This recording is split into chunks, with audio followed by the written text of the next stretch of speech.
तो hello everyone, हमारे सामने राजदीप हैं। और अभी इनका एनपीसीआईएल में सिलेक्शन हुआ है। ये मैकेनिकल ब्रांच से हैं। तो first of all I want to congratulate Rajdeep for getting selection in NPCIL. So congratulation Rajdeep. So आप अपने थैंक यू बारे सर। में बताइए। हमारे जो भी व्यू देख रहे हैं, जो भी ऑडियंस देख रही है, आप अपने बारे में बताइए। आप किस कॉलेज से हैं, कब पास आउट हैं, आप क्या करते थे, और आप यहाँ तक आपका सफर कैसा रहा और अभी आपको कैसा लग रहा है, ये थोड़ा बताइए। Thank you sir.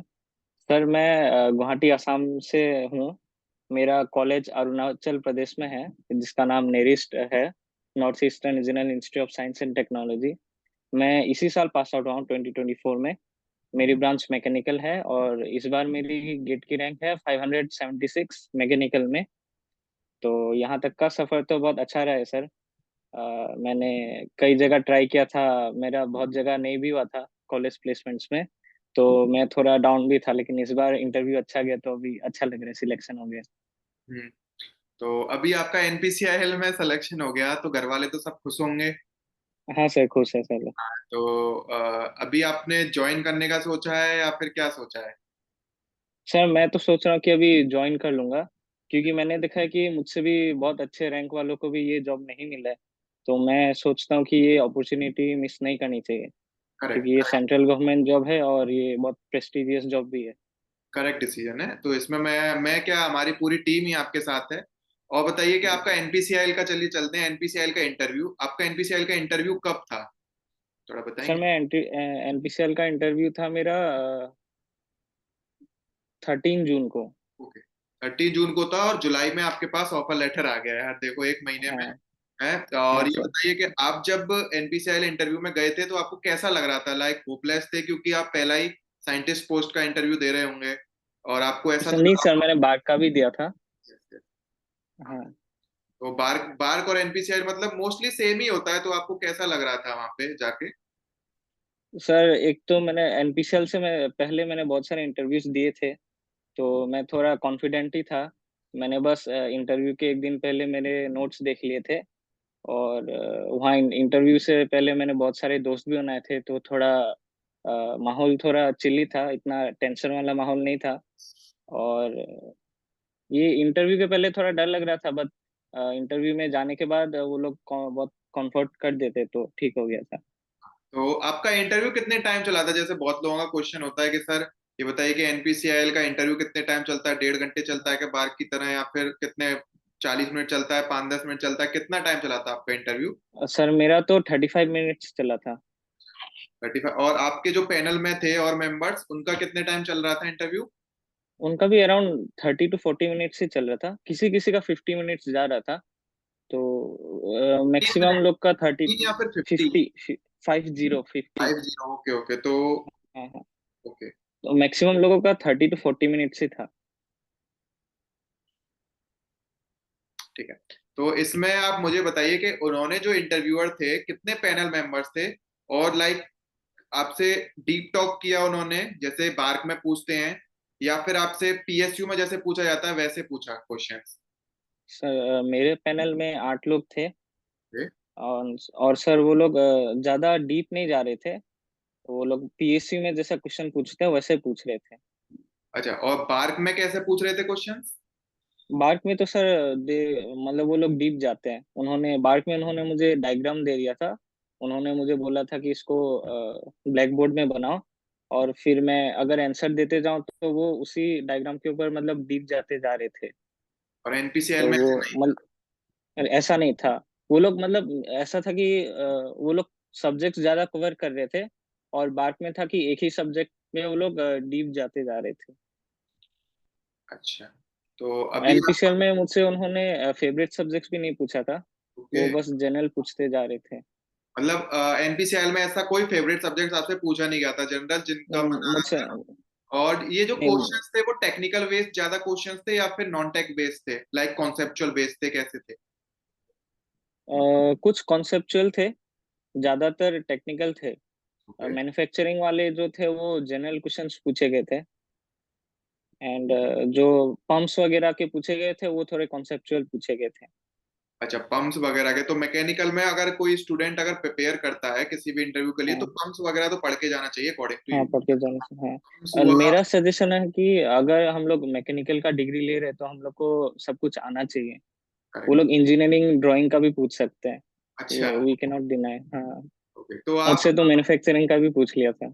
जैसे आपके पैनल में बहुत सारे स्टूडेंट्स होंगे, आपके साथ हाँ कलीग्स होंगे, तो आपको कुछ ऐसा लगा, बाहर आके उन्होंने फीडबैक भी दिया होगा, ओके, हाँ तो उनको हाँ। आपको कैसा लगा कि उन्होंने ऐसे फीडबैक दिया था, तो आप उससे होपलेस हो रहे थे या फिर क्या आप मोटिवेट हो रहे थे, कैसा लग रहा था आपको उस टाइम पे?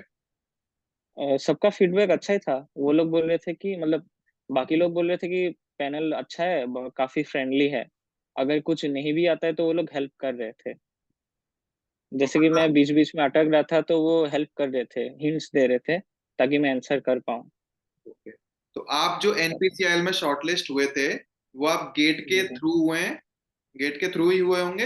हाँ जी सर, जी सर। आपका अभी एग्रीगेट स्कोर क्या बना था एनपीसीआईएल में, अगर आप शेयर करना चाहें तो? Interview score. हाँ, इंटरव्यू स्कोर। हाँ, मेरा 72 है। 72 है आपका, ओके। तो जी आप सर। कट ऑफ से तो ज्यादा ही है आपका, है ना? जी सर।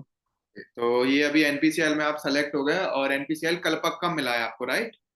जी सर, कल पक्का मिले। एनपीसीएल कल पक्का मिला, तो मुझे एक बात बताइए, जैसे आप अपने जूनियर्स को क्या गाइड करना चाहेंगे जो भी एनपीसीएल का प्रिपरेशन कर रहे हैं या फिर अदर इंटरव्यू का प्रिपरेशन कर रहे हैं, कैसे उनको डायरेक्शन में मूव करना चाहिए जिससे कि वो एक बेटर वे में प्रिपेयर कर सकें, क्योंकि बहुत सारे स्टूडेंट्स अभी सेलेक्ट नहीं हुए हैं तो वो होपलेस हो रहे हैं काफी, तो आप थोड़ा गाइड कर पाए उन्हें, तो आप थोड़ा सजेशन बताइए। सर मैं ये बोलना चाहूँगा कि अगर हम लोग मैं मैकेनिकल के पर्सपेक्टिव से बोलूँगा, डिपार्टमेंट मैकेनिकल डिपार्टमेंट से।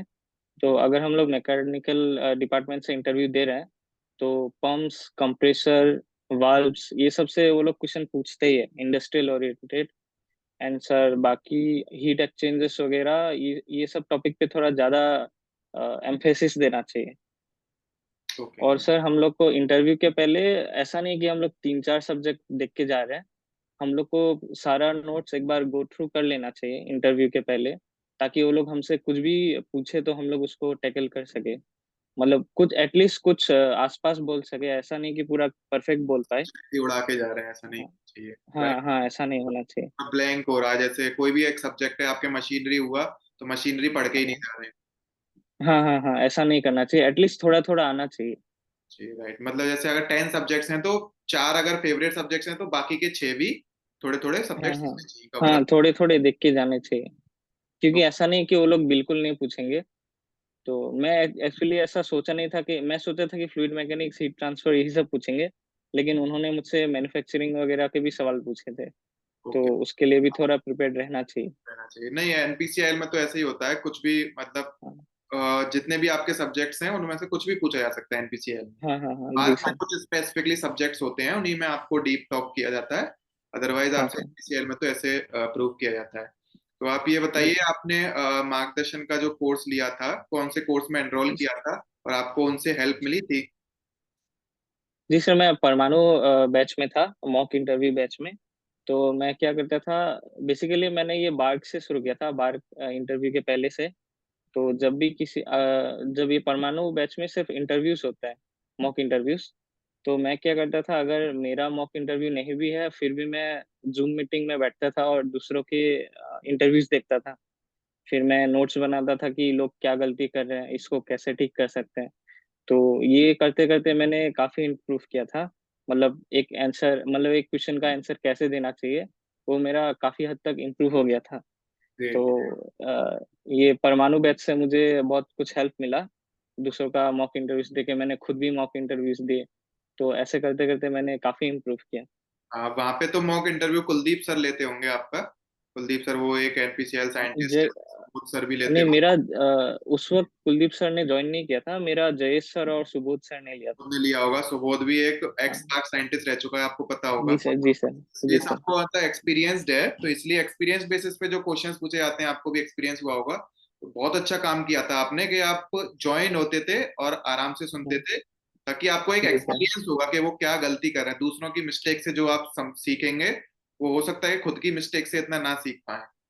जी सर, जी सर। तो इसी के लिए अगेन कॉन्ग्रेचुलेशंस आपको, आपके फ्यूचर्स के थैंक लिए। You sir. पूरी मार्गदर्शन टीम से आपको कॉन्ग्रेचुलेशन। आप ऐसे ही एनपीसीआईएल के आपको और पीएसयू मिले, आपका जो भी ड्रीम है वो आप फुलफिल करें। So congratulation. Thank you sir. Thank you sir.